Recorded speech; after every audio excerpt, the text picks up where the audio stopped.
Fathul Wahab, ilmu itu dianalisis secara cerdas, ceria dan mudah. Saya dulu itu ya iskal sama hadisnya Nabi, kullu ummati mu'afan illal mujahirin. Semua umatku dimaafkan asal ketika dosa itu enggak cerita kalau dosa. Saya dulu jenggat.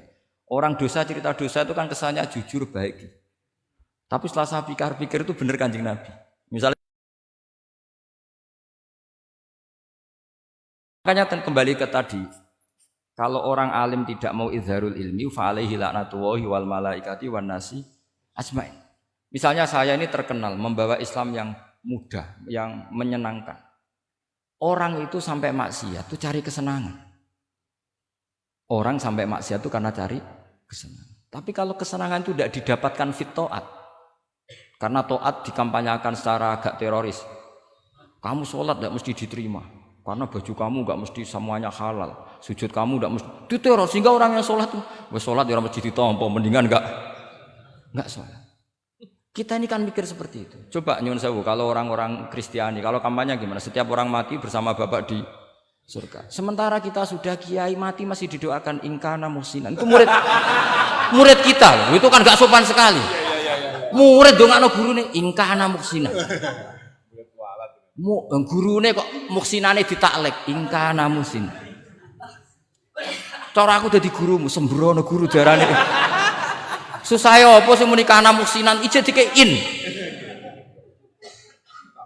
Itu kan saya belum pernah doakan Mbah Mun gitu.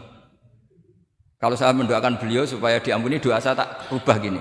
Ya Allah antal ghafur wa anta dzu maghfirah. Maka sepatutnya jenengan mengampuni guru saya. Jadi saya itu kalau bilang ingkana itu kayak gimana gitu. Tapi ini urusan zauk ya, sampean enggak boleh protes. Tapi sanate ngono Gus, niki kitab ngono, sampean ngerubah sanad.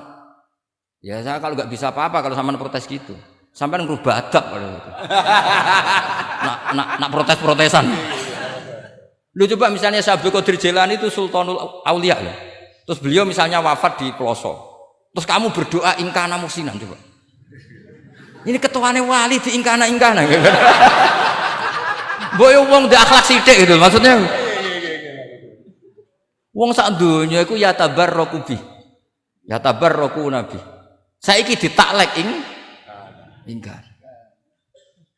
Saya tuh belum pernah doain guru-guru dengan meskipun saya tahu itu doa yang karena pikirannya gini. Misalnya sampean protes, Gus wong sanate ngono. Jangan-jangan mancen apalam mau ikut tok.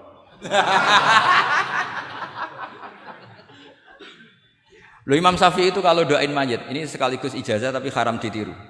Ya tapi ijazah tapi haram ditiru. Imam Syafi'i itu pernah ngecewakan seseorang karena beliau itu idola, ada orang meninggal beliau diminta rawuh. Doanya hanya gini tok, ya Allah, Engkau itu tetap menjadi Tuhan meskipun tidak menyiksa orang ini. Jadi menyiksa orang ini tidak kebutuhan Engkau. Kalau tidak jadi kebutuhan Engkau ya tidak usah dilakukan, Gus. Itu terus pulang keluarganya gerembang, iki piye ndonga ngono tok. Tapi satu keluarga itu diimpeni mayat itu diampuni gara-gara doanya Imam Syafi'i. Ya Allah, anta ghaniyun, anta itu ghaniyun an adzabin. Engkau tidak perlu menyiksa orang ini. Engkau tetap Tuhan, tanpa menyiksa orang ini tetap Tuhan. Jika itu tidak kebutuhan engkau, ya sudah tidak usah dilakukan. Terus iya.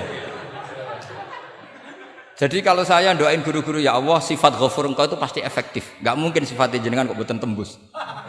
Ya sudah, ya seperti itulah ya Allah.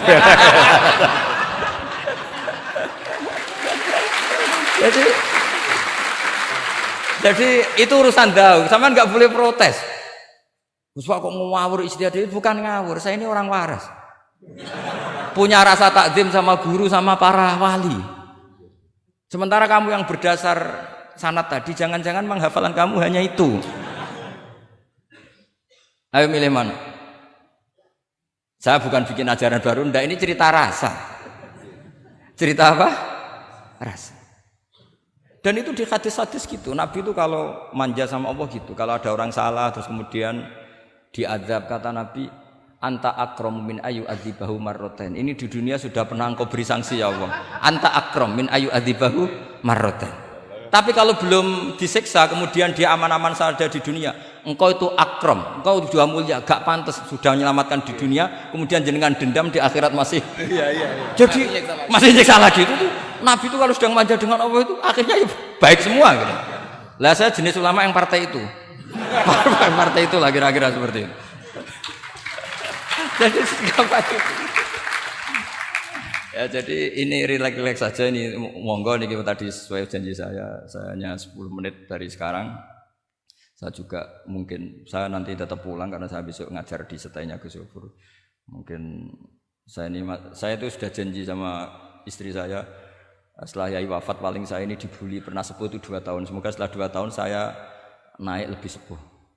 Pakai dalil-dalil yang agak-agak angkuh tadi karena terpaksa. Jadi sekarang ngalah 2 tahun, setelah itu saya pakai sanad yang saya sepuh gitu. Supaya enggak digekongkonan terus gitu. Tapi saya tidak tahu tingkat adab saya sampai berapa tahun saya tidak tahu gitu. Tapi saya mohon sama yang Musayyid Fathul Wahab, ilmu itu dianalisis secara cerdas, ceria dan mudah. Saya dulu itu ya iskal sama hadisnya Nabi kullu ummati mu'afan illal mujahirin. Semua umatku dimaafkan asal ketika dosa itu enggak cerita kalau dosa. Saya dulu jenggat. Orang dosa cerita dosa itu kan kesannya jujur baik gitu. Tapi setelah saya pikir-pikir itu bener Kanjeng Nabi. Misalnya sampean cerita ning anakmu, ya aku zaman mondok Ploso sering nak marung utang gak bayar ya biasa. Ya biasa sekolah gak munggah. Itu jujur apa mengajarkan? Mengajarkan suatu saat anak sampean goblok persis bapak. Maka penting tidak jaru itu penting. Makanya kata Nabi semua umatku diampuni kecuali yang cerita-cerita dosanya. Karena dengan cerita itu artinya apa? Misalnya sampean zaman puber pacaran. Terus kamu cerita, "Lah dhisik untuk ibumu ya pacaran." Wis tak gonjakno ngalor ngidul. Itu jujur, tapi soal anak kamu pacaran kan alasannya apa? Niru bapak. Tapi nak kamu sok suci, pacaran haram. Oh. Pak, lah kowe kok untuk ibu? Wah, iku pangeran peparinge.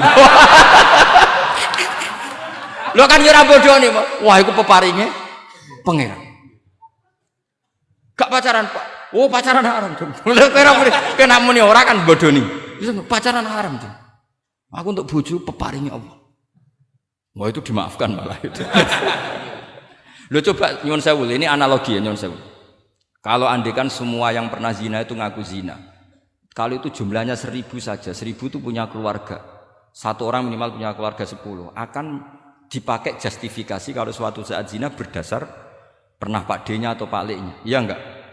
Tapi kalau semuanya enggak ngaku dan semuanya nyuwun sewu sok suci, wanteng ning masjid, sak wiridan nangis, kan anak putune kok, wah mbahku khusuk kuat. Padahal nangisnya perkara nyesal tahu mau. Tapi artinya apa?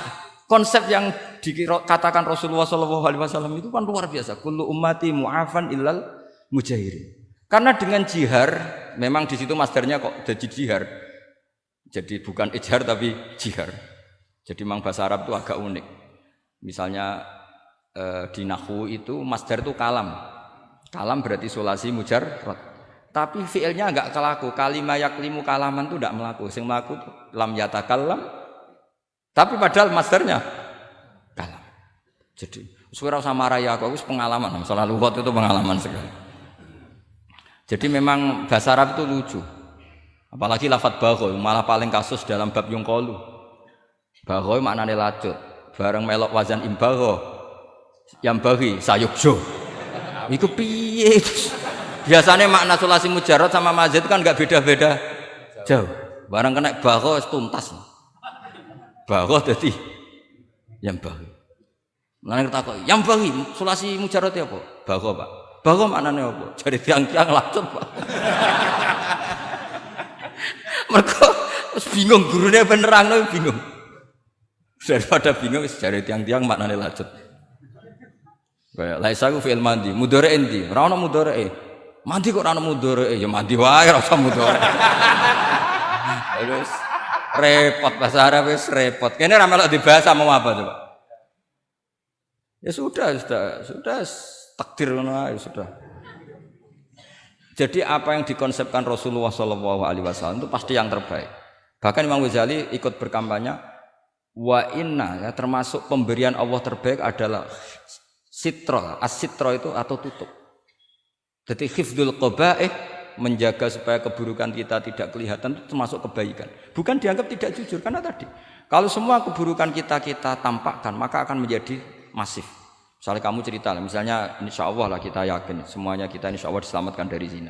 Misalnya cerita dosa yang kecil-kecil saja. Misalnya ini pondok utang rambayar atau rokokan, gak jamaah. Terus kamu ceritakan anak kamu, itu bukan jujur. Mesti sebagai alat. Jadi cara anak kamu, wah disang, cocok. Suatu saat aku goblok kayak bapak. Aku di sekolah cung sering ramunggah. Anakmu pondok wis tenang, santai. Nak ramunggah dalile. Tapi nak kowe cerita, pondok meniti pelosok. Pirang tahun, Pak? 10 tahun.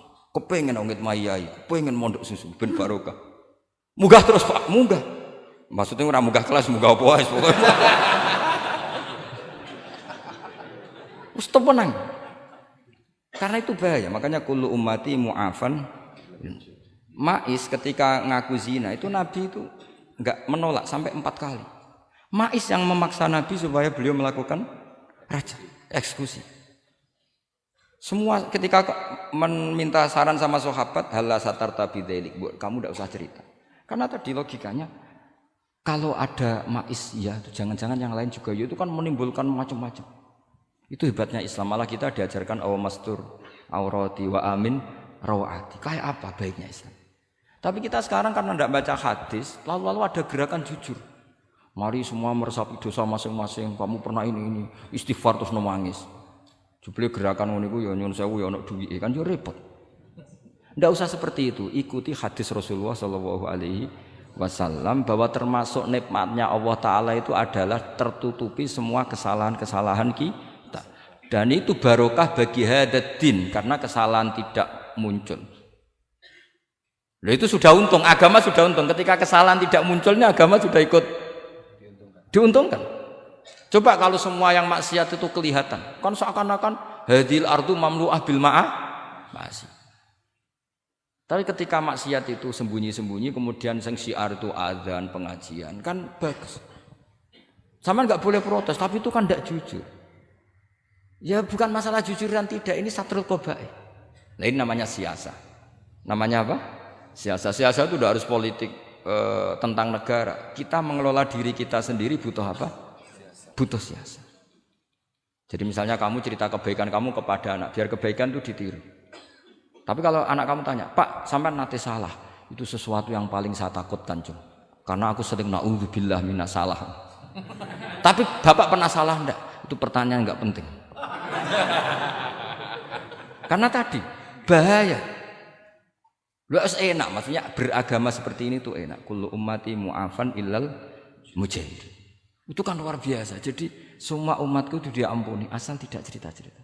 Misalnya agak cerita ke anak, cerita ke teman. Aku di gendaan, tahu tak ambung.